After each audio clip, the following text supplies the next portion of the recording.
E aqui no Pauta Goiás a gente sempre traz o andamento da pré-campanha, das eleições, né, de Goiânia e dos municípios do entorno. E hoje a gente vai falar mais, de novo, né, de Goiânia, porque teve uma novidade no começo da semana. O governador Marconi Perillo participou de um evento do partido e cobrou a união por parte dos pré-candidatos da base dele. É uma novidade, né, Daniel? Porque a gente tinha, inclusive, trazido semana passada que o governador deixaria por conta dos pré-candidatos. Sim. E ele foi muito enfático na cobrança pela união. Foi, Ana. Foi o evento na terça-feira, né? O VEC fez um evento lá no Parque de Exposições de Goiânia. Um evento do PSDB, pela candidatura dele e tudo. E o governador fez um discurso duro, muito duro, de muitos recados para os aliados, né? E esses aliados, a gente imagina que sejam os outros dois pré-candidatos da base, né? Tanto o Francisco Júnior, do PSD, quanto o Luiz Bittencourt, do PTB. Eu vou ler a declaração do governador aqui, do discurso, porque é uma declaração muito forte, muito interessante. Ele disse que, quando ele encerra o discurso, ele fala que o PSDB temos tido essa disposição de aglutinação. Só espero que não digam que não foram avisados. Vamos para o enfrentamento buscando a união e não vamos aceitar dissimulação.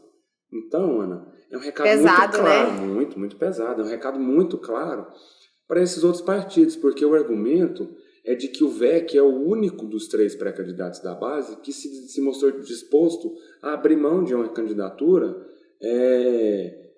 caso haja só um candidato, caso haja união da base. Então, assim, ficou com esse recado, o governador disse o seguinte, né?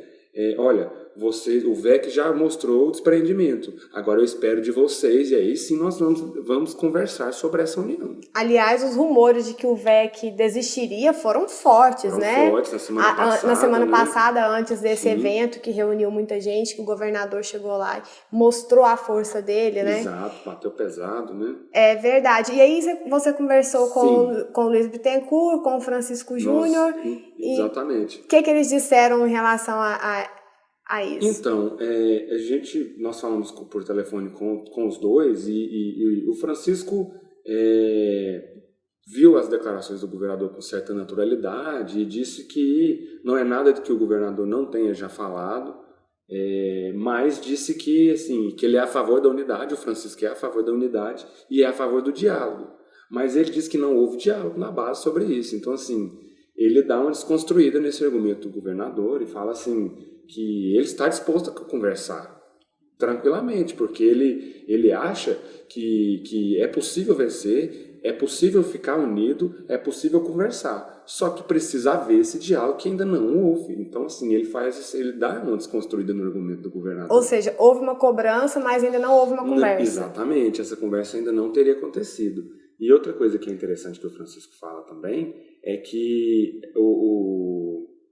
essa união pode existir um segundo turno, entendeu? Então, assim, talvez essa união ela aconteça num outro momento, não nesse momento em que os 3 candidatos estão trabalhando. Existe um trabalho dos 3, então esse trabalho teria que ser valorizado, porque os 3 estão trabalhando, estão fazendo pré-campanha, estão fazendo evento, então esse trabalho seria, digamos, perdido caso haja alguma união em torno de um só candidato. Ou seja, a união pode acontecer, mas não nesse primeiro momento. Ela pode vir no segundo momento, no segundo turno. Exatamente. O Bittencourt, ele já é um pouco mais duro.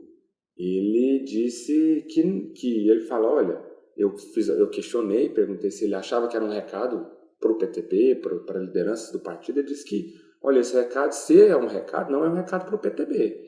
Que ele fala, olha, o PTB sempre apoiou o PSDB em todas as eleições de governo, e nós não temos nenhuma secretaria.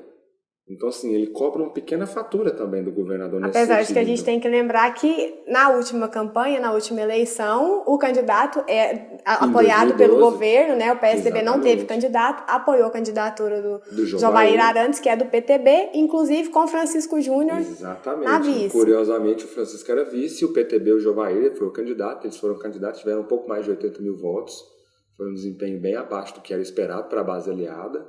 E esse que é até um dos argumentos do PSDB para ter um candidato, né? Então, assim, o Bittencourt já foi um pouco mais duro na resposta e, assim, já não aceitou tanto, assim, esse argumento do governador. E disse também que trabalhou, e também o argumento dele sobre o segundo turno é o mesmo do Francisco. Fala, olha, a gente pode existir uma união, mas existe um segundo turno para isso. Então, assim, essa união não precisa ser necessariamente num primeiro turno. Então, esse foi o argumento também, tanto do Francisco quanto do Bittencourt. Agora, o curioso é que essa discussão de união da base, ela foi feita num cenário em que o Íris ainda figurava, ou pelo menos ainda existia a expectativa de uma pré-candidatura do Íris.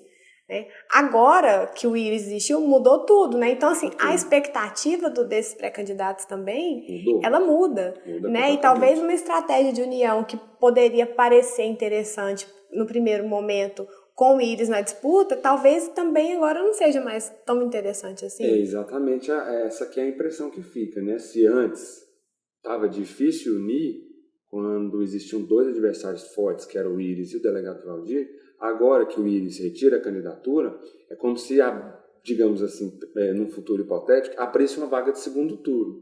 Então, na avaliação que eu faço, fica mais difícil ainda você propor uma união, porque todo mundo vai achar agora que essa vaga é dele. Todo mundo vai pensar, olha, essa vaga eu posso trabalhar por ela, eu posso conseguir essa vaga. Então, assim, esse momento de união, que já era, esse discurso de união que já era difícil antes, agora sem o Íris, fica um pouco mais complicado, porque todo mundo vai pensar que tem uma chance real.